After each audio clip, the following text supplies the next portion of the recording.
السلام علیکم ورحمۃ اللہ وبرکاتہ۔ سنڈے کمنٹ باکس کے ایک نئے ایپیسوڈ کے ساتھ میں آپ لوگوں کا بھائی اے قاسمی آپ لوگوں کی خدمت میں حاضر ہوں۔ مجھے امید ہے کہ آپ لوگ خیر و عافیت سے ہوں گے۔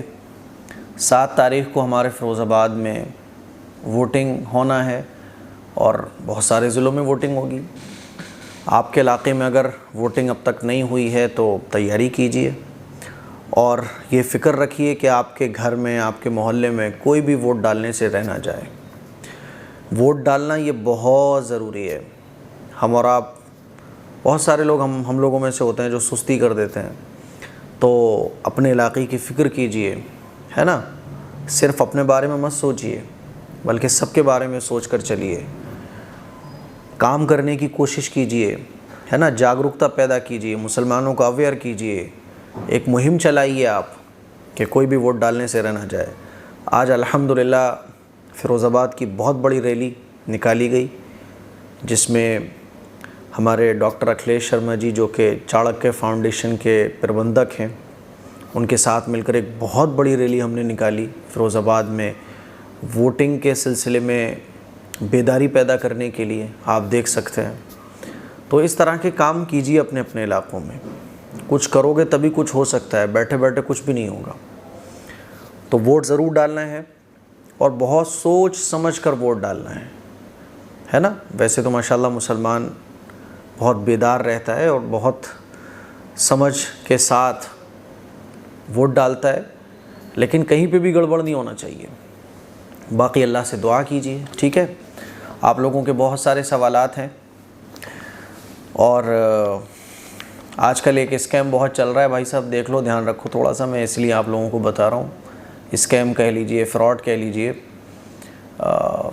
فلسطین میں مدد پہنچانے کا بہت تگڑا چل رہا ہے۔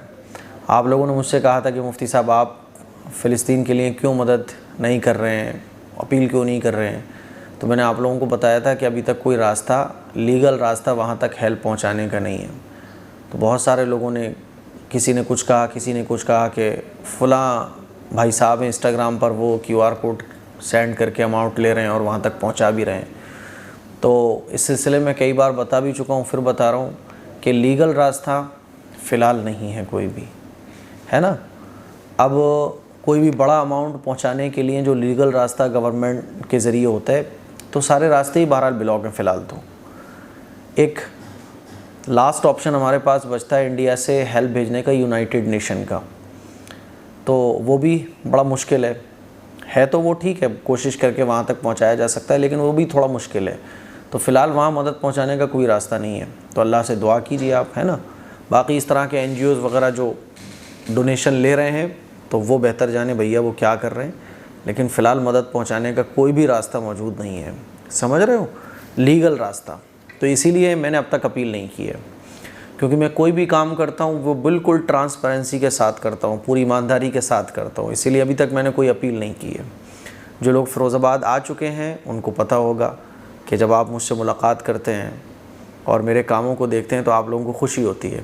اور YouTube پر مجھے یاد پڑتا ہے کہ شاید میں اکیلا ایک بندہ ایسا ہوں یار جو اپنا ایڈریس دیتا ہوں میں، یعنی میرا ایڈریس جو ہے نا بالکل اوپن ہے، جو چاہے وہ ملنے آ سکتا ہے۔ میں نے کیا بنوایا آپ لوگوں کے پیسے کا، آ کے دیکھو آپ لوگ آرام سے۔ آپ کو تھوڑا سا بھی ڈاؤٹ لگے پوچھو مجھ سے، آئیے میرے پاس۔ میرے ITR جو فل ہوتے ہیں نا اس میں آپ کو سارا ڈیٹا ملے گا، سارے بل موجود ملیں گے آپ کو، جو بھی کچھ آپ مجھے دیتے ہو نا وہ لگا ہوا ہے آپ کا سارا، الحمدللہ، اللہ کا شکر ہے۔ اچھا، یہ چیز میں نے اس لیے بتانا ضروری سمجھتا ہوں کیونکہ اتنے یار فراڈ عام ہوتے چلے جا رہے ہیں، اتنے فراڈ ہو رہے ہیں کہ اچھے لوگ بھی پستے ہیں پھر اس میں۔ تو اچھے لوگ بھی، وہ کہتے ہیں نا گیہوں کے ساتھ گھن بھی پستے ہیں، وہی سین ہو رہا ہے آج کل۔ تو میں ایک اکیلا یوٹیوب پر کام کرنے والا ایک ایسا عالم، ایک عام یوٹیوبر، بہت سارے یوٹیوبر ہوتے ہیں، عام لے لو، خاص لے لو، علماء لے لو، عوام لے لو، جتنے بھی یوٹیوب پہ کام کرنے والے لوگ ہیں جو اپنے آپ کو بہت بڑا مسلمانوں کا خیر خواہ سمجھتے ہیں، اکیلا ہوں میں جو اپنا ایڈریس دیتا ہوں۔ اور بہت سارے لوگ بغیر ایڈریس کے بھی آ جاتے ہیں نا، تو میں ہوتا ہوں ان سے بھی ملاقات کرتا ہوں۔ تو الحمدللہ، اللہ کا شکر ہے، ہم سب آپ لوگوں کے ساتھ مل کے اچھا کام چل رہا ہے۔ اور سب سے دیکھو، کسی کو بھی جانچنے کی جو بات ہے نا وہ یہ ہوتا ہے کہ آپ اس کے بارے میں اس کے شہر میں جا کے پتہ کرو. آپ میرے شہر میں آئیے, شہر مفتی صاحب سے معلوم کیجئے, یہاں کے علماء سے معلوم کیجئے, ہے نا, مجھ سے آ کے ملیے, میرے کاموں کو دیکھیے, جو آپ کو ڈاؤٹ لگ رہا ہو وہ مجھ سے پوچھیے. میں تو کہتا ہوں کہ آپ کو جہاں من میں ہے آپ کے کہ آپ کا پیسہ مسجد میں لگنا چاہیے, مدرسے میں لگنا چاہیے, آپ کے جو من میں ہے پیسہ لگانے کا, جہاں من میں ہے وہاں آ کے لگاؤ اپنے ہاتھ سے, آپ کا کام ہے. تو بھائی ایک دم کلیئر کٹ ہے میرا تو اصول. آؤ دیکھو سمجھو, ڈاؤٹ ہو وہ کلیئر کرو, آپ کے سامنے بیٹھا ہوا ہوں میں, سمجھ رہے ہو. مجھے اللہ کے یہاں جواب دینا ہے, قوم کا پیسہ میں کہاں لگا رہا ہوں. انشاءاللہ پورے مطمئن رہیے, اور اطمینان نہ ہو تو آ کے مجھ سے اطمینان کیجیے آپ, ہے نا. بہت سارے لوگ کہتے ہیں ارے بھائی اسٹیٹمنٹ دکھانا چاہیے. آؤ دیکھو یار, اسٹیٹمنٹ بھی دیکھو, آپ بل بھی دیکھو, سارے کام دیکھو, نو پرابلم. ایمانداری کے ساتھ سارے کام چل رہے ہیں. بلکہ یوں کہیے, میں نے ایک ویڈیو میں بتایا بھی تھا کہ 1 کروڑ روپیہ زمین کے لیے تو ہم خود اپنی جیب سے خرچ کر چکے ہیں. تو ایسا نہیں ہے کہ صرف آپ سے بول رہے ہیں کہ لگاؤ, ہم خود بھی لگا رہے ہیں. آج ہمارا مکان ادھورا پڑا ہوا ہے اسی وجہ سے. کیوں؟ سارا پیسہ اسی میں لگ جاتا ہے, کم پڑا تو لگا دیا, کبھی یہاں لگا دیا, کبھی وہاں لگا دیا. والد صاحب تو آپ یہ سمجھ لو کہ کاروبار کا ان کا نقصان ہو جاتا ہے, لیکن انہی کاموں میں لگے رہتے ہیں وہ. تو اسی لیے بالکل مطمئن رہیے. اتنا یاد رکھیے کہ میری طرف سے کوئی نوٹیفیکیشن اگر آپ کو نہیں مل رہا ہے تو بس آپ الرٹ ہو جائیے, اور کسی بھی اجنبی کے ہاتھوں فراڈ ہونے سے بچیے, ہے نا. کسی پر بھروسہ جلدی سے مت کیجیے. ہاں میری طرف سے کوئی نوٹیفیکیشن مل رہا ہے تو ٹھیک ہے. ابھی بھی آپ نے دیکھا ہوگا کہ میں نے آج تک کوئی پروموشن کسی کا نہیں کیا ہے. ہاں مفتی آصف صاحب کو میں جانتا ہوں پرسنلی, ان کے چینل کے بارے میں بھی بولتا ہوں. میرے پاس بہت سارے آفر آتے ہیں کہ بھائی ہمارا اس چیز کا پروموشن کر دیجئے, ہے نا, اس چیز کے بارے میں بول دیجئے. ہزاروں لاکھوں روپے لوگ دیتے ہیں کہ اتنے لاکھ روپے ہم آپ کو دیں گے, آپ کو بس اس کے بارے میں بولنا ہے کہ آپ خریدیے. آپ نے کبھی نہیں دیکھا ہوگا میں بول رہا ہوں کہ اس چیز کو خریدیے, یا صاحب یہ آدمی بہت اچھا ہے, اس پہ آپ جائیے, کیونکہ میں نہیں جانتا اس کے بارے میں. لاکھوں روپے ٹھکرا دیتا ہوں میں کہ نہیں بھائی, یقین, محبت, اپنائیت کے ساتھ میں سمجھوتا نہیں کر سکتا. تو یہ آپ لوگوں کی محبت ہے, اور آپ لوگوں کی محبت ایسی ہے کہ انمول ہے وہ تو یار, اس کا تو کوئی مول ہی نہیں ہے. چلیے سوالوں کا سلسلہ شروع کرتے ہیں. ذیشان خان کہہ رہے ہیں آپ کو اور ہم سب کو اللہ خیریت سے رکھے. میرے کچھ چھوٹے چھوٹے سوال ہیں, پلیز جواب دیجیے. نمبر 1, میرے بہت خطرناک ڈپریشن کی بیماری ہے, پلیز دعا کیجیے. دیکھو بھائی, آپ کو ڈپریشن کی بیماری ہے تو آپ اچھے دوست بنائیے, ہے نا, علماء کے پاس بیٹھیے, دیندار لوگوں کے پاس بیٹھیے, ہے نا, اچھا سوچئے, اچھا سمجھیے, اچھا سنیے, اور قرآن مجید کی تلاوت کر کے اللہ سے دعا کیجیے. ٹھیک ہے, اپنے آپ کو ہینڈل کیجیے. کوئی بھی اس طرح کی پرابلم ہو جاتی ہے تو اپنے آپ کو ہینڈل کرنا پڑتا ہے. جتنا آپ اپنے آپ کو ہینڈل کرو گے تو ٹھیک رہے گا سب. آپ نے اپنے آپ کو ہینڈل کرنا بند کر دیا تو یہ ڈپریشن کی پرابلم بڑھتی چلی جاتی ہے. اسی لیے اپنے آپ کو ہینڈل کرنا سیکھیے, ہے نا. میں اپنے آپ کو بہت ہینڈل کرتا ہوں. آپ یقین نہیں مانیں گے کہ بہت بڑی بڑی پرابلم ہوتی ہے لیکن میں خود کو ہینڈل کرتا ہوں کہ نہیں کوئی بات نہیں ہے. تو خود کو ہینڈل کرنا پڑتا ہے. باقی اللہ سے دعا کیجیے, آپ انشاءاللہ ٹھیک ہو جائے گا. سوال نمبر 2, سمندر کے جھاگ کا مطلب چھوٹے گناہ سے ہے یا بڑے گناہ سے؟ سمندر کے جھاگ کا مطلب ہوتا ہے چھوٹے چھوٹے گناہ, کیونکہ کبیرہ جو گناہ ہوتے ہیں وہ بغیر توبہ کے معاف نہیں ہوتے, ان میں توبہ ضروری ہے. سوال نمبر 3, پلیز میری دلی خواہش ہے کہ مولانا طارق جمیل صاحب سے ملنا چاہتا ہوں.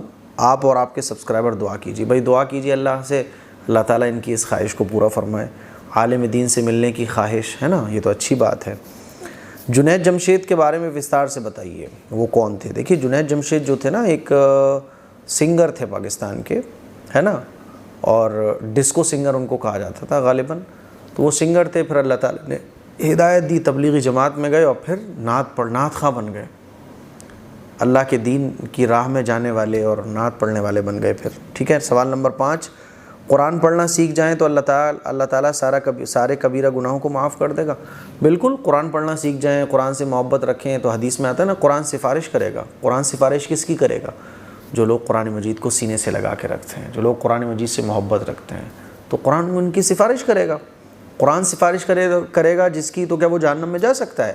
نہیں جا سکتا, کیونکہ قرآن اللہ ہی کی تو صفت ہے نا. تو بالکل کبیرہ گناہ بھی اللہ معاف کر دے گا, لیکن کبیرہ گناہوں کے سلسلے میں یہ ہے توبہ. اسی لیے آپ ایک بار سچے دل سے توبہ کیجئے کہ اللہ جتنے بھی میں نے بڑے بڑے گناہ کیے میں سب سے معافی مانگتا ہوں کہ اب کبھی بھی مجھ سے کوئی گناہ نہیں ہوگا. ٹھیک ہے. شیخ دی اسٹوڈنٹ یہ پوچھتے ہیں, پلیز میرا سوال کا جواب دیجئے.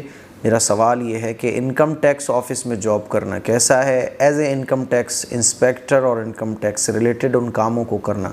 ایمانداری کے ساتھ کام کیجیے آپ، ہے نا، جھوٹ نہیں ہونا چاہیے، دھوکہ نہیں ہونا چاہیے، رشوت نہیں ہونا چاہیے، سچائی اور ایمانداری کے ساتھ آپ کام کیجیے۔ انکم ٹیکس آفیسر بنیے، بہت اچھی بات ہے نا، انکم ٹیکس آفیسر جو ایماندار ہوں ان کی ہمیں ضرورت ہے نا، رشوت لینے والے نہیں، ہے نا، پیسہ کھانے والے نہیں، ظلم کرنے والے نہیں، ایمانداری کے ساتھ چاہے کچھ ہو جائے، جان چلی جائے لیکن ایمانداری نہیں جانا چاہیے، جھوٹ کا سہارا نہیں۔ تو بالکل بنیے آپ انکم ٹیکس آفیسر، میری دعائیں آپ کے ساتھ ہیں، اور جب بن جائیے تو مجھے مٹھائی ضرور کھلانے آئیے گا، ہے نا، بھجوا دیجیے گا اگر نہ آ سکیں تو۔ XYZ مہتا جی، مفتی صاحب آپ کیسے ہو؟ بھائی الحمدللہ، آپ سب کی دعائیں ہیں، بس آنکھوں میں تھوڑی سی تکلیف چل رہی ہے، اس کے لیے دعا کیجیے گا۔ 4-6 دن سے آنکھوں میں بہت ایک دم بھاری پن سا ہے، مجھے لگ رہا ہے کہ شاید نمبر بڑھ گیا ہے، کیونکہ 6-7 سال ہو گئی میرا نمبر جو ہے وہ ویسا ہی ہے جیسے تھا، لیکن مجھے ایسا فیل ہو رہا ہے کیونکہ آنکھوں میں تھوڑا سا درد بھی ہے۔ اچھا، علاج کے سلسلے میں میں لیزی بہت ہوں، حالانکہ میں دوا وغیرہ لینے میں، علاج کرانے میں لیزی نہیں ہونا چاہیے، بیماری بڑھ جاتی ہے، لیکن میں لیزی بہت ہوں، حالانکہ میں اس بری عادت کو ختم کرنے کی کوشش بھی کرتا ہوں۔ تو آپ لوگ دعا کیجیے، ہو سکتا ہے دعا سے بڑھ کے کیا چیز ہو سکتی ہے، آپ لوگ دعا کریں گے تو ہو سکتا ہے بغیر دوا کے ٹھیک ہو جائے۔ انشاءاللہ آپ ٹھیک ہوں گے، ہم سب کی آپ کے ساتھ دعائیں جو ہیں، ہاں یہ بات ہے بھائی، سب لوگوں کی دعائیں بہت ہیں۔ میں اپنے آپ کو بہت خوش نصیب سمجھتا ہوں یار کہ اتنے لوگ مجھ سے محبت رکھنے والے ہیں، اتنے لوگ مجھے دعائیں دینے والے ہیں۔ میرے سوال ہے نمبر 1، بہشتی زیور پڑھنا کیسے ہے؟ بہشتی زیور اچھی کتاب ہے، پڑھنا چاہیے، پڑھ سکتے ہیں، اگر ٹھیک ہے تو پلیز مفتی صاحب بہشتی زیور پڑھائیں اور مسئلہ سمجھائیں۔ بہشتی زیور ہندی میں، اردو میں آتی ہے، تو اردو پڑھنا سیکھ لیجئے آپ، کوئی چیز نہ سمجھ میں آئے تو اپنے محلے کے امام صاحب سے معلوم کر لیجئے، کوئی عالمہ ہو ان سے معلوم کر لیجئے، اگر آپ کوئی خاتون ہیں۔ اب میں تو تفسیر پڑھا رہا ہوں، ابھی آپ تفسیر پڑھیے، ٹھیک ہے؟ چلیے۔ محمد ویحان، مفتی صاحب نمبر 1، کیا عورتیں کھلے میدان میں نماز پڑھ سکتی ہیں؟ اگر کمرے میں جگہ نہیں ہے، کھلا میدان ہی ہے، کوئی ہے نا چھت والی جگہ نہیں ہے، تو کھلے میدان میں بھی نماز پڑھ سکتی ہیں خواتین۔ نمبر 2، نماز میں اگر کوئی غلطی ہو جائے اور لاسٹ رکعت میں سجدہ سہو کرنا بھی بھول جائیں اور سلام پھرنے کے بعد یاد آئے تو کیا کریں؟ دیکھو، سجدہ سہو جو کیا جاتا ہے نا، وہ کوئی واجب چھوٹ جاتا ہے تب کیا جاتا ہے نا، یا کسی واجب کی ادائیگی میں تاخیر ہو جائے تو کیا جاتا ہے، ٹھیک ہے؟ تو سجدہ سہو کرنے کا ایک اصول ہے، یعنی یہ غلطیاں ہوں گی تو سجدہ سہو کیا جائے گا۔ اس ٹاپک پر میری 2 یا 3 ویڈیوز ہیں کہ سجدہ سہو کب کیا جاتا ہے، وہ آپ دھیان سے دیکھیں تو انشاءاللہ آپ کو یہ پورا ٹاپک سمجھ میں آ جائے گا۔ جیسے کوئی سنت چھوٹ جائے تو سجدہ سہو نہیں کیا جائے گا۔ اب آپ نے کون سی غلطی کی ہے، تو اگر آپ کا کوئی واجب چھوٹ گیا ہے تو پھر سجدہ سہو کر کے نماز کمپلیٹ ہو جائے گی، اور اگر کوئی سنت چھوٹ گئی تھی تو سجدہ سہو کرنے کی ضرورت نہیں ہے نا۔ اب مان لیجیے آپ نے کوئی غلطی ایسی کی تھی کہ سجدہ سہو واجب ہو گیا آپ کے اوپر اور آپ سجدہ سہو نہیں کر پائے، تو پھر آپ کو نماز دوبارہ پڑھنا پڑے گی، ہے نا۔ مفتی صاحب سوال کا جواب دے دینا، میں نے سوال کا جواب دے دیا ہے، ٹھیک ہے۔ گیس ٹوکے، مفتی صاحب میرے کچھ سوال ہیں۔ نمبر 1، غسل اور وضو میں دونوں ہاتھوں سے کلی کر سکتے ہیں؟ سیدھا ہاتھ اوپر، الٹا ہاتھ نیچے کر کے، ایسے کر کے کر سکتے ہیں، نو پرابلم، ایک ہاتھ سے کرو، 2 ہاتھ سے کرو، کوئی بات نہیں ہے، ٹھیک۔ نمبر 2، وضو میں ہاتھ نل کے نیچے رکھ کر پانی بہانے سے وضو ہو جائے گا؟ جتنی ضرورت ہو اتنا پانی بہانا چاہیے، ہے نا، حد سے زیادہ پانی بہانا نہیں چاہیے، کیونکہ یہ پانی کی بربادی، اور پانی کی بربادی یہ اللہ کو پسند نہیں ہے بالکل۔ نمبر 3، مرغے کی بیٹ صاف کر رہا تھا تو پانی کی چھینٹیں کپڑوں پر لگ جائیں تو کپڑے ناپاک ہوں گے؟ نہیں، کپڑے ناپاک نہیں ہوں گے۔ نمبر 4، اتحیات میں انگلی اٹھانا بھول گئے تو نماز ہو جائے گی؟ جی نماز ہو جائے گی، کیونکہ انگلی اٹھانا یہ سنت ہے۔ نمبر 5، نماز میں 2 دفعہ ثنا پڑھ لی، اس کے بعد سورہ فاتحہ پڑھ لی تو نماز ہو جائے گی؟ جی نماز آپ کی ہو جائے گی۔ محمد سرتاج، اللہ آپ کے جیسے سارے امام اور سارے عالموں کو ہدایت دے، سماج میں بہت زہریلے مولوی ملا ہیں اور ان سے بچنے کا طریقہ بتائیں پلیز۔ ارے بھائی کیا ہو گیا، اتنا غصے میں کیوں یار آپ؟ دیکھو، ہر سماج میں، ہر فیلڈ میں خراب لوگ تو ہوتے ہیں۔ آپ ڈاکٹرز کی لائن میں جائیے، ٹیچرز کی لائن میں جائیے، پولیٹیکل لائن میں جائیے، ہے نا۔ ہمارے گھر میں بھی ظاہر سی بات ہے، ہمارے جتنے بھی بھائی بہن ہیں، پورا خاندان اچھا تو نہیں ہے نا، اس میں بھی کچھ خراب لوگ ہوتے ہیں۔ تو خراب لوگ تو ہر جگہ ہوتے ہیں۔ اسی طرح سے دین کی لائن میں ہر مولانا مولوی برے نہیں ہوتے، کچھ ہوتے ہیں جو برے ہوتے ہیں، تو اس کا مطلب یہ نہیں ہوتا ہر مولانا مولوی برے ہوں، ٹھیک ہے۔ ہاں، آپ یہ کہہ سکتے ہیں کہ بھائی اس طرح کے برے لوگوں سے کیسے بچا جائے. تو کوئی اگر آپ کو پتہ چل گیا یار یہ برا ہے, اس کے اخلاق برے ہیں, ہے نا, تو مان لیے کوئی شریعت کو فالو نہیں کر رہا ہے یا کسی کے اخلاق اچھے نہیں ہیں, تو آپ کو لگ رہا ہے یہ مولانا بہت خراب ہے, تو ٹھیک ہے, ان سے آپ کنارہ کشی اختیار کیجیے اور جو آپ کو مولانا سمجھ میں آئے ان سے رابطہ کیجیے. ٹھیک ہے. میں عام طور پہ کہتا ہوں کہ جو مولانا مولوی ہوتے ہیں نا, جو جھاڑ پھونک کرتے ہیں, عوام کو گمراہ کرنے کے کام کرتے ہیں, آپ کا رشتہ نہیں ہو رہا, آپ نے کہا مولانا میرا رشتہ نہیں ہو رہا ہے, کیا کرنا چاہیے؟ اس نے کہا کہ آپ کے رشتے پر بندش ہے.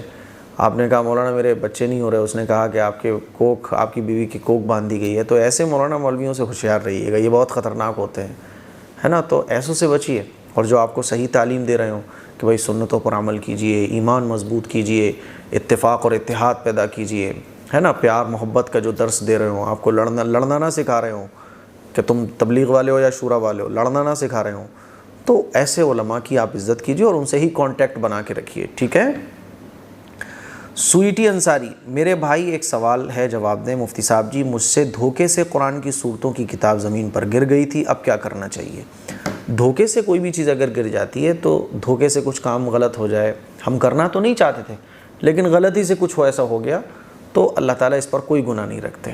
لا یکلف اللہ نفسا الا وسعها, کہ اللہ تعالیٰ نے انسان کو اس کی طاقت سے زیادہ کا مکلف نہیں بنایا. غلطی ہونا یہ انسان کی فطرت میں ہے, ہو جاتی ہیں غلطیاں, ہم تو نہیں چاہتے کہ وہ گر گئی, تو اللہ تعالیٰ بڑا غفور ہے, بڑا رحیم ہے, اس پہ کوئی گناہ نہیں ہے. ٹھیک ہے. باقی دل کی تسلی کے لیے آپ استغفار پڑھ لیں کہ اللہ تعالیٰ مجھ سے یہ غلطی ہو گئی, میری اس غلطی کو معاف فرما. ٹھیک ہے. کچھ لوگ صدقہ بھی نکالتے ہیں, 10-5 روپے جتنا آپ نکالنا چاہو صدقہ بھی دے سکتی ہو. ٹھیک. تنزیل احمد, مفتی صاحب میں نے سیکنڈ ہینڈ فون لیا, جب میں نے اس میں یوٹیوب کھولا سب سے پہلے آپ کا نیم سرچ کیا, سبسکرائب کیا, 4 سال سے میں آپ کی ویڈیو دیکھتی ہوں. بھائی بہت بہت شکریہ آپ کا. اولڈ از گولڈ سبسکرائبر اور اس طرح سے محبت رکھنے والے جو ہمارے سبسکرائبر ہیں ان کے لیے میں بہت جلدی ایک انشاءاللہ گفٹ ریڈی کرانے والا ہوں, اور جو بھی میرے آفس میں آئیں گے ان کو انشاءاللہ میں وہ محبت میں گفٹ دیا کروں گا. آپ لوگ آتے ہیں نا تو مجھے اچھا نہیں لگتا, کبھی کوئی چیز کھانے پینے کی ہوتی ہے نہیں ہوتی ہے, کبھی ادھوری چیز ہوتی ہے, تو مجھے لگتا نہیں ہے یار کہ میرے پاس کوئی اتنی دور سے ملنے آیا, کچھ تو ہونا چاہیے نا. تو اس کے لیے میں ایک گفٹ ریڈی کراؤں گا انشاءاللہ, وہ میں آپ لوگوں کو دیا کروں گا. ابھی ہماری 2 بہنیں حیدرآباد سے جاب کے سلسلے میں ان کا دہلی آنا ہوا تھا, وہ یہاں آ گئیں صرف مجھ سے ملنے کے لیے, اور ایڈریس تھا بس ان کے پاس, نہ میرا کوئی کانٹیکٹ نمبر تھا نہ کچھ تھا, ایڈریس پوچھتے پوچھتے گھر آ گئیں. تو بڑا اچھا لگتا ہے یار جب آپ لوگ ایسے آتے ہو, ہے نا, محبت کا اظہار کرتے ہو. تو میرا بھی ذمہ داری بنتی ہے کہ کوئی مجھ سے اتنی محبت سے ملنے آ رہا ہے تو یار کچھ نہ کچھ تو دوں جو وہ یاد رکھے. تو میں انشاءاللہ بہت جلد انشاءاللہ, بہت ہفتے گزر گئے بلکہ سالوں ہو گئی یہ کہتے ہوئے اولڈ از گولڈ کا گفٹ اور اولڈ از گولڈ کو جو ہے نا کے لیے کچھ ہونا چاہیے, جلدی انشاءاللہ اس پر کام کیا جائے گا. مجو خان, مولانا صاحب آشا ہے کہ آپ ٹھیک ہوں گے. بالکل آپ کی آشا صحیح ہے, میں بالکل ٹھیک ہوں. ایک سوال ہے آپ سے, سوال یہ ہے کہ پہلا کلمہ پڑھتے ہیں تب لا الہ بھی کہنا ضروری ہے کیا؟ پہلا کلمہ ہے لا الہ الا اللہ محمد رسول اللہ. ٹھیک ہے, تو لا الہ ہے وہ, لا الہ. ٹھیک. چلیے, لوگ غلطی کیا کرتے ہیں, لا الہ الا پڑھتے ہیں, الا اللہ محمد رسول اللہ. ٹھیک ہے. یوزر NS, مفتی صاحب میرا سوال ہے, میں عالمہ کر رہی ہوں, اسلام میں برقع پہننا ضروری ہے اور میری امی ابو برقع پہننے سے ابھی منع کرتے ہیں, کہتے ہیں کہ شادی کے بعد پہننا, تو آپ بتائیں میں اللہ کی مانوں یا پھر والد کی؟ دیکھو والدین کو سمجھنا چاہیے کہ آج کل کے ٹائم میں یار کہاں بچے دین کو فالو کرتے ہیں. اگر ہمارا بچہ دین کو فالو کر رہا ہے, لڑکے داڑھی رکھ رہے ہیں, تو ماں باپ منع کرتے ہیں ابھی کیوں داڑھی رکھ رہا ہے بھائی, شادی کے بعد رکھنا. او میرے بھائی, آخرت میں اگر اللہ کے نبی نے سوال کر لیا تمہیں پکڑ کر, کیا جواب دو گے کہ میرا امتی میری سنت پر عمل کرنا چاہ رہا تھا تم اس کو روک رہے تھے؟ ایسے والدین کو گھسیٹ کر جہنم میں ڈال دیا جائے گا جو اپنی اولاد کی آخرت برباد کرتے ہیں. اسی طرح سے جو بچیاں شادی ہونے سے پہلے برقع وغیرہ, حجاب یہ وغیرہ اڑتی ہیں, دین کو فالو کرتی ہیں, تو والدین کہتے ہیں ابھی سے برقع کیوں پہن رہی ہو, شادی کے بعد پہننا. وہ اپنی بچیوں کو غلط راستے پہ لے جانے کی تعلیم دیتے ہیں. سوچو ذرا کہ اللہ کے نبی نے تو پردے میں رہنے کا حکم دیا ہے, تم اللہ کے نبی کے حکم کے خلاف کرنے کا اپنے بچوں کو بول رہے ہو. تو والدین کو چاہیے کہ تھوڑا سا ہوش میں آئے کہ وہ کیا بول رہے ہیں. اگر بچہ دین پر عمل کرنے کی کوشش کر رہا ہے, دین پر عمل کرنا چاہ رہا ہے, تو اللہ کے نبی کے حکم کو ماننے کی وہ کوشش کر رہا ہے. اللہ کے نبی کے حکم کو ماننا, سمجھ رہا ہو نا کتنا بڑا کام ہوتا ہے. اور اللہ کے نبی کا حکم ماننے کے لیے کوئی تیار ہو, اس کو اس سے روکنا, یہ تو اپنے لیے جہنم تیار کرنے کے برابر ہے بالکل, ہے نا. یعنی کوئی شخص کہہ رہا ہے کہ میں تو حضور کے اس حکم پر عمل کروں گا, کوئی اس کو روکے کہ نہیں تو نبی کے اس حکم پر عمل نہیں کرے گا. سوچو ذرا وہ کتنا بڑا مجرم ہے. ابو لہب اور ابو جہل ہو گیا نا وہ, بالکل کس لسٹ میں جائے گا وہ بتاؤ. ابو جہل اور ابو لہب یہ جتنے بھی کفار مشرکین اور کفار مکہ تھے, کیا کرتے تھے؟ حضور کو جو لوگ فالو کرتے تھے ان کو روکتے تھے کہ نہیں دیکھو ان کی بات مت مانو. تو سوچو ذرا کہ ہم اگر اللہ اور اللہ کے رسول کے احکام پر عمل کرنے سے اپنے بچوں کو روک رہے ہیں تو ہم کیا کر رہے ہیں, کتنا بڑا جرم کر رہے ہیں, ہمیں احساس تک نہیں ہے. تو ماں باپ کو سوچنا چاہیے. پھر بھی ماں باپ نہ مانے تو آپ اللہ اور اللہ کے رسول کی تعلیمات کو فالو کرو. پردہ یہ کرنا فرض ہے. جب لڑکی بالغ ہو جائے تو اس کو پردہ کرنا چاہیے, ہے نا. اور بالغ ہونے سے پہلے ہی پردے کی تعلیم ہمیں اپنے بچیوں کو دینا چاہیے.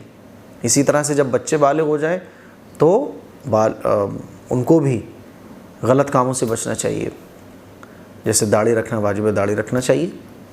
تو ان کاموں میں والدین اگر روک رہے ہیں نہ مانو. آپ والدین سے کہو نہیں بھائی اللہ کے رسول کا حکم ہے, سوری اس میں آپ کی نہیں مان سکتی ہوں. تو بالکل آپ اپنے والدین کو میری یہ بات سنائیں. پھر بھی آپ کے والدین ضد کریں تو آپ اپنے والدین کی نہ مانیں. آپ کو پردہ کرنا چاہیے. پردہ کرنا یہ فرض ہے عورت پر, ٹھیک ہے. ذیشان خان کہہ رہے ہیں مفتی صاحب آپ میرا سوال کیوں نہیں لیتے ہو, پلیز اس بار ضرور لے لینا. میرا سوال یہ ہے کہ خواب میں بار بار اپنی شادی ہوتے ہوئے دیکھتی ہوں. پہلے سے شادی شدہ ہوں اور خواب میں کسی اور سے شادی ہوتی دیکھتی ہوں. پریشان ہونے کی بات نہیں ہے. خواب میں شادی ہوتے ہوئے دیکھنا یہ خوشی ملنے کی علامت ہے.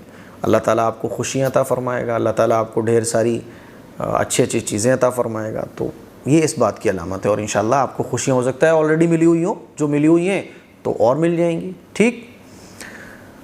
اچھا جی, نام سمجھ نہیں آ رہا کیا ہے, لیکن سوال ان کا یہ ہے کہ اگر اسلام قبول کیا ہے اور نام چینج کریں گے پر ابھی شادی نہیں ہوئی ہے تو نام تو ہم رکھ لیں گے پر پاپا کا نام اور سرنیم بھی چینج ہوگا کیا؟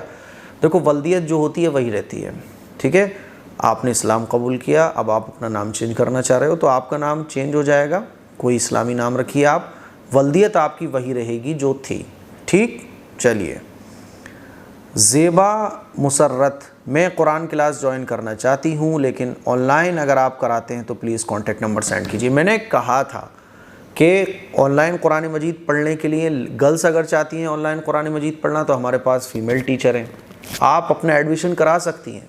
اگر آپ سنگل کلاس لوگی تو 1000 روپے فیس رہے گی ٹیچر کی, اور اگر آپ گروپ کلاس لیتی ہو جس میں 2 یا 3 اسٹوڈنٹ ہوں گے تو آپ کی فیس 500 روپے رہے گی. آپ اپنا ایڈمیشن کرائیے. 7417810799 اس پر آپ واٹس ایپ SMS کیجیے, اپنا ایڈمیشن کرائیے. ٹھیک ہے. انور علی کہہ رہے ہیں مفتی صاحب آپ سے ایک سوال ہے اور اس کو جواب کی التجا ہے. آپ سے اذان کا وقت معلوم نہ ہو اور سحری کر لی 4:30 سے پہلے تو روزہ ہو جائے گا کیا؟ نہیں. اب آپ کو اذان کا وقت نہیں پتہ تھا, آپ نے سحری کر لی تو آپ نے سحری 4:30 بجے کی مثال کے طور پر جیسے آپ نے لکھا ہے. ٹھیک ہے.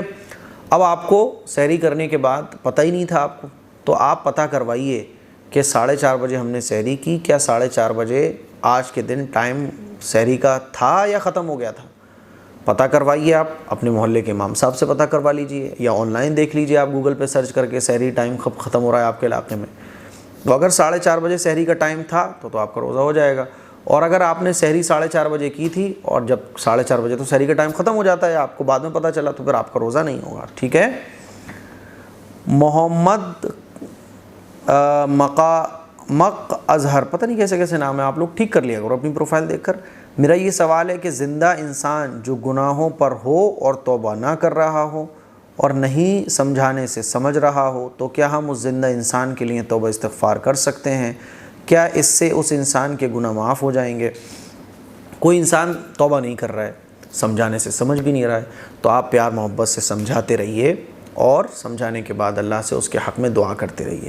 اس کے حق میں دعا کیا کرنی ہے کہ اللہ تعالیٰ میں اس سے محبت رکھتا ہوں, یہ میرا دوست ہے, یا یہ میری بیوی ہے, یہ میرا بھائی ہے, یا اللہ میں چاہتا ہوں یہ ہدایت پر آ جائے لیکن یہ میری بات سمجھتا نہیں ہے. جیسے آپ نے مجھ سے پوچھا ہے نا, ایسے ہی آپ کو اللہ سے کہنا ہے کہ اللہ میں چاہتا ہوں یہ ہدایت پر آ جائے، اللہ تو اس کو ہدایت پر لا دے، اللہ تو اس کو ہدایت، روزانہ دعا کیجیے. میں آپ کو گارنٹی دے رہا ہوں انشاءاللہ 4-6 مہینے کے بعد، 1 سال کے بعد بہرحال وہ ہدایت پر آ جائے گا. اسی لیے اب آپ کا جو بھی اپنا ہے، آپ کی صحیح بات نہیں سن رہا ہے، غلط چیزوں میں لگا ہوا ہے، اس کے لیے اللہ سے دعا کرنے کا معمول بنائیے. ٹھیک. عائشہ لمیٹڈ پوچھتے ہیں میرے شوہر نے مجھے بہت خطرناک برقع دلوا دیا ہے، بہت موٹا موتی والا، میرا بالکل بھی دل نہیں چاہتا ہے کہ میں اسے پہنوں، اور شوہر چاہتے ہیں کہ میں اسی برقعے کو پہنوں. کوئی جواب ضرور دیں پلیز، پریشان ہوں، کیا کروں سمجھ نہیں آتا. جتنے بھی شوہر ہیں سب کو میں سمجھانا چاہتا ہوں بھائی دیکھو، برقع ہوتا ہے کہ آپ کی بیوی جو ہے نا وہ کور ہو جائے پوری، یعنی آپ کی بیوی کا پردہ ہو جائے. اب آپ نے برقع اتنا چست، ایسا چمکتا دھمکتا برقع آپ نے پہنا دیا کہ جہاں سے آپ کی بیوی گزر رہی ہے سب اس پر نظر ڈال رہے ہیں کہ آخر یہ کون شہزادی ہے جو جا رہی ہے، سب اسی کو دیکھ رہے ہیں. اور آج کل برقعے ایسے ہی لیے جا رہے ہیں کہ خواتین جب برقع پہن کے نکلتی ہیں تو پورا محلہ جدھر بھی لڑکے لپاڑے بیٹھے ہوتے ہیں سب اسی کو دیکھ رہے ہوتے ہیں، بھائی یہ کون جا رہا ہے ایسا برقع، عجیب و غریب برقعے. تو بھائی برقعے کا مقصد ہی کیا رہ گیا پھر؟ برقعے کا مقصد تو ہوتا ہے کور کرنا، برقعے کا مقصد ہوتا ہے کہ خواتین جو ہے نا وہ پردے میں ہو جائے، ہے نا، دیکھنے والا پہچان ہی نہیں پائے، دیکھنے والے کی طبیعت ہی مائل نہ ہو. اب خواتین ایسے برقعے، آنکھیں الگ نظر آ رہی ہوں گی، ہے نا، بدن کی جو بناوٹ ہے وہ الگ اس برقعے میں ظاہر ہو رہی ہوگی، پھر اس پہ خوشبو پڑی ہوئی ہوتی ہے، سب دیکھ رہے ہوتے ہیں کہ کون جا رہی ہے یہ. کیا فائدہ پھر برقعے کا؟ اس لیے مردوں کو سمجھنا چاہیے کہ بیوی کو ایسا برقع پہناؤ، اور بیوی اگر کبھی ایسا برقع لے بھی آئے تو روکو کہ یار ایسا برقعے سے کیا فائدہ ہے. ایک مرتبہ ہماری اہلیہ جو ہے نا وہ برقع لے آئیں، ایک مرتبہ ایسا کہ انہوں نے جب پہنا تو میں نے بولا بھائی میں آپ کو ساتھ نہیں لے جا سکتا، ایسا برقع پہن کے میں اپنے ساتھ چلاؤں گا نا. تو وہ کہنے لگی رات ہو رہی، میں نے کہا نہیں اسے یہ برقع نہیں سمجھ آ رہا بالکل بھی، میرے کھوپڑی ہل گئی میری تو یہ برقع دیکھ کر. یہ برقع میں نے کہا میرے سمجھ نہیں آ رہا، کسی نے شاید گفٹ کیا ہوا تھا. وہ برقع میں نے پھر نہیں پہنا انہوں نے آج تک. تو شوہر کی ذمہ داری، شوہر ہی جو ہے ایسے برقعے پہنائے گا کیسے کام چلے گا؟ میں نے کہا سمپل برقع پہنو. اور خواتین سے بھی میں کہنا چاہتا ہوں برقع سمپل، کیونکہ برقعے کا مطلب یہ ہے کہ آپ اندر جو بھی کچھ پہنے ہوئے ہیں وہ نظر نہ آئے. اب برقعے اس طرح کے ہو گئے ہیں کہ اندر کی ڈریس اتنی اٹریکٹیو نہیں لگتی ہے جتنا برقع اٹریکٹیو لگ رہا ہوتا ہے. برقعے کو برقعے کی ضرورت پڑنے لگی ہے. پھر بھی شوہر نہیں سمجھ رہے. پہلے آپ شوہر کو میری یہ ساری باتیں سمجھائیے، ہے نا. پھر بھی شوہر نہیں سمجھ رہے تو ان سے کہیے کہ مجھے اچھا نہیں لگ رہا، تھوڑا بہت چمکیلا چل جائے گا، ہے نا. تو پھر ایڈجسٹ کیجئے کیسے ہی نہ کیسے کر کے آپ. ٹھیک. چلیے اسٹڈی ٹائم. کویسچن نمبر 1، مجھے ہفتے میں 1 دن روزہ رکھنا ہے، کس دن اچھا ہوگا آپ مجھے بتائیں. آپ پیر کو رکھ لو یعنی منڈے کو رکھ لو، یا جمعرات کو رکھ لو، سوموار یا جمعرات میں سے آپ جس دن چاہو روزہ رکھ سکتی ہو. کویسچن نمبر 2، ہم موبائل میں آپس میں قرآن شریف ایپس میں قرآن شریف ڈاؤن لوڈ کرے ہیں اور کبھی تو موبائل ٹوائلٹ میں جانا پڑ جاتا ہے، اس مسئلے کے ہم گنہگار تو نہیں ہوں گے؟ دیکھو قرآن مجید کا جو ایپ ہم نے موبائل میں ڈاؤن لوڈ کر کے رکھا ہوا ہے تو وہ ایپ اوپن نہیں ہونا چاہیے، بلکہ قرآن مجید کا ایپ بند ہے. نارمل ایسے ہی ہوتا ہے کہ مان لیجیے ہم قرآن مجید ایپ میں پڑھ رہے تھے تو ہم نے ایپ کو کلوز کیا، موبائل میں لاک لگ گیا تو سب بند ہو گیا. جیسے ہمارے سینے میں قرآن ہوتا ہے، کوئی حافظ قرآن ہے، آپ کو 10 صورتیں یاد ہیں تو آپ کو یاد ہیں، وہ آپ کے سینے میں ہے 10 صورتیں محفوظ. آپ اس کو جب زبان سے پڑھتے ہو تو وہ زبان پہ آ کے آپ پڑھنے لگتے ہو. تو ایسے پڑھتے ہوئے آپ ٹوائلٹ نہیں جا سکتے، باتھ روم نہیں جا سکتے، کیونکہ اس میں قرآن کی بیعت بھی ہے. تو آپ قرآن کی تلاوت بند کر دیتے ہو حالانکہ وہ آپ کے سینے میں ہے. تو ایسے ہی موبائل کا سسٹم ہے، موبائل میں جو ایپ ہے وہ تو ہے لیکن بند ہے وہ، اور جب آپ کو پڑھنا ہوتا ہے تو اوپن کر لیتے ہو. تو جب آپ موبائل ٹوائلٹ میں لے جا رہے ہو تو وہ ایپ اوپن نہیں ہونا چاہیے، ہے نا. موبائل میں وہ ایپ بند کر دو بس، ٹھیک ہے، لے جا سکتے ہو. چلیے صاحب، یوزر پوچھتے ہیں ہمیں آپ سے محبت ہے اور موت تک رہے گی اور جنت میں بھی ساتھ رہیں گے انشاءاللہ. جی میرے بھائی استاذ جی انہوں نے لکھا ہے. جی میرے بھائی بالکل، آپ میرے اسٹوڈنٹ ہیں، آپ نے مجھے استاذ مانا ہے، آپ کا بہت بہت شکریہ اس محبت کے لیے. انشاءاللہ بالکل اللہ نے چاہا تو جتنے بھی لوگ مجھے فالو کرتے ہیں، مجھ سے محبت رکھتے ہیں، آپ کی یہ محبت مجھے انشاءاللہ جنت میں پہنچا دے گی، ہے نا. ایک آدھ کام تو یار ایسا ہوگا جس پر اللہ معاف کر دے گا، ایک آدھ کام تو ضرور ایسا نکل ہی آئے گا، اور انشاءاللہ جنت میں ہی دسترخوان لگے گا، لمبا چوڑا دسترخوان، ہم سب ساتھ بیٹھ کر انشاءاللہ کھانا کھائیں گے. عظمت علی، کیا شوہر کے لیے آئی برو بنا سکتے ہیں؟ پلیز جواب دیجیے، میری آئی بروز بوائز کی طرح دکھتی ہیں. دیکھو اگر آپ کی آئی برو جو ہے نا وہ بوائز کی طرح دکھتی ہیں تو ان کو اتنا کانٹا چھاٹا جا سکتا ہے، اتنا آپ بنا لو جس سے وہ بری نظر نہ آئے، ٹھیک ہے. شوہر کو بری اگر لگتی ہیں، ویسے تو میں یہ کہوں گا اگر آئی برو آپ کی بوائز کی طرح دکھتی ہیں اور شوہر کو کوئی پرابلم نہیں ہے تو مت بناؤ آپ. اگر ملی ہوئی ہے، مطلب اتنی ملی ہوئی ہیں کہ دونوں ویسے مل رہی ہیں، بال بہت زیادہ پھیل رہے ہیں، تو بنوا سکتی ہو، ہے نا. اور اگر ملی ہوئی تو نہیں ہے لیکن آدمیوں کی طرح دکھتی ہیں وہ آئی برو، تو اگر شوہر کو پسند نہیں آتی ہیں، بعض دفعہ شوہر بول دیتا ہے، آپ کو فیل ہو رہا ہے کہ یار شوہر کو یہ چیز پسند نہیں ہے، تو تھوڑا بہت آپ اس کو بنوا لو جس سے وہ بری نظر نہ آئے. ٹھیک. مجھے امید ہے کہ آپ کو سنڈے ایپیسوڈ پسند آیا ہوگا. اس کلپ کو شیئر کریں، دوسروں تک پہنچائیں، ہے نا. اور اپنے سوال سنڈے کامنٹ باکس میں ضرور کیجیے گا. السلام علیکم ورحمۃ اللہ وبرکاتہ.